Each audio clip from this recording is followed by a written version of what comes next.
Hi, I'm Ben Ehrhart. I'm a water resources engineer for Landstudies. We're here at the Swarr Run site today. Landstudies has been part of several floodplain restoration projects in the area like this one. This is a unique project. It's a partnership between the developer, the municipality, and a real effort to restore the stream as a way to also manage stormwater management. So what you're seeing behind me is the future site of the Penn State Hershey Hospital, and as part of that project and a much larger commercial development that is adjacent to this, the developer chose to pursue a different strategy for stormwater management that involves stream and floodplain restoration. And this is a way for them to manage stormwater in otherwise unusable portions of the site while also restoring a resource that has additional benefits.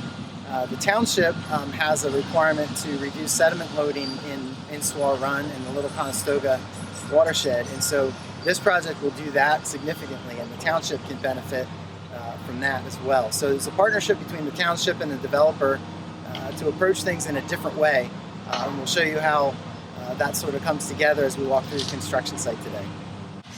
So you can see on the site behind me there's a lot of work being done, a lot of earth being moved, and eventually a lot of paved surfaces and rooftops.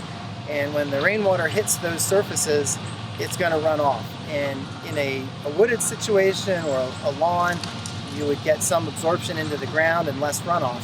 But in this case, a lot of the rainfall that lands on that future hospital site, the building, the parking, is going to run off into the stream. And so as part of the development, we need to consider what happens to that water and how do we return it to the ground, how do we return it to a more natural state.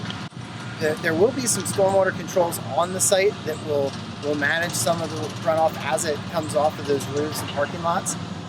And then the floodplain itself, as we open it up and give more room for that water to expand and filter through vegetation and infiltrate into the ground, that will return the flows to a more natural condition and actually also treat some of the flows coming from upstream that may be accelerated. So it's a nice way to restore the natural resource and use that natural function to manage stormwater effectively.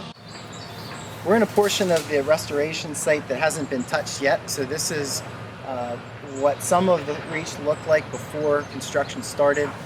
Some of it was much worse than this, but you can see the eroded banks, mostly vertical. Some of the vegetation's hanging over that's hiding it somewhat, but it is eroding. And the other thing to notice here is that we're standing on top of banks that are 2.5 to 3 feet high, and what that means when it rains, the water's confined within these banks, and so it flows fast and it doesn't get filtered. It just essentially is a pipe to downstream. And what you'll see downstream in the restored section is that the stream is much closer to the floodplain. So even in a small rain event, flows will get out and slow down, allow sediment that's suspended to settle out. It'll create a wetland environment where you're providing hydrology to wetland plants and aquatic communities, and really restoring a resource that right now is a warm water fishery with limited diversity. When this is finished, it will be the water will probably be colder. There'll be much more diversity in terms of the stream, the wetlands, and the interaction of those two resources. So this is sort of the before picture, and we'll move downstream into the restoration area. This is a temporary stream crossing, just some pipes and some clean stone put down in the stream so that the equipment can cross over without making the stream muddy. So you can see that the water coming through here is clear and clean, and the equipment can travel back and forth to access the other side of the site without creating any erosion. So behind me in the background you can see excavation to remove the legacy sediment, get down to our final floodplain grade. In the foreground you can see the erosion control fabric being installed. That's a coconut fiber netting, and there's native seed mix applied below that, and then the matting goes on top. That holds the seed in place, provides essentially a mulch for it. and prevents erosion until that seed can become established. We'll often find chunks of wood that are preserved because there's no oxygen, it's saturated, and so wood will last indefinitely in those conditions. And then once it's exposed to air, then it'll start to rot. So this is buried wood and organic floodplain soil that has been buried for several hundred years. And if I pick this up, you can see the organic material in here. It's really peaty, lots of old roots. Again, this is old stuff.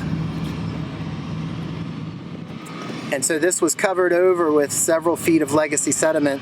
What we're trying to do, ideally, is to open this up, expose it, and this is really, really good wetland soil that we want to get reestablished, revegetated with native plants. So you can see the excavation here. This is sort of the heart of the process where they're removing that legacy sediment and getting down to our target floodplain elevation.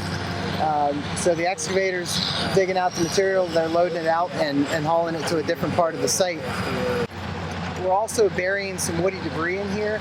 You can't see that, but underneath the surface, some of the trees that had to be removed as part of the project are being buried, and that organic material is an important part of the process in getting that organic component in the subgrade.